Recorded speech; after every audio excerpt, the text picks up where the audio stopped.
ទេរឿងនាងមេហើយនឹងបងធ្លាប់សាសងចងក្រងសេចក្តីស្នេហាគ្រាนุ่ม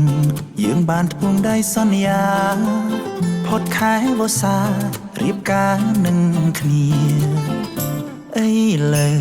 បាត់បើបាត់សូនឈឹងបាត់ដុំនឹងប្រលឹងមិនឃើញវិលវ័យចាំបាត់ស្ងាត់សូនអូនអើយអូនស្រី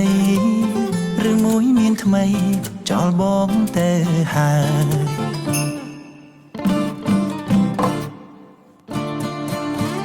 អូនអើយអូនពេលនេះអូននៅទីណា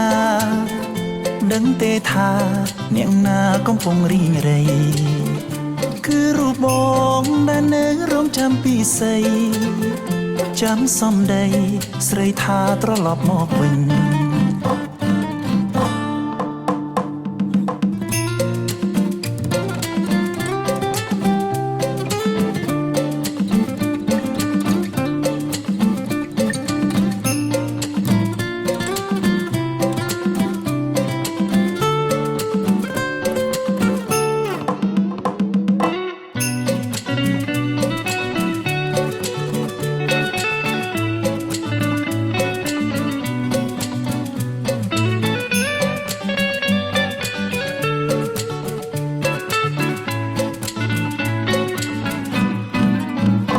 បងងាយត្រានត្រៃអូនតាមគ្រួសារ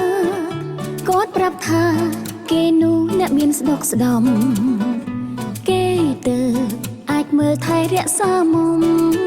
ឃ្លាទៀងបងខំមុំលែងបានវិលវ័យ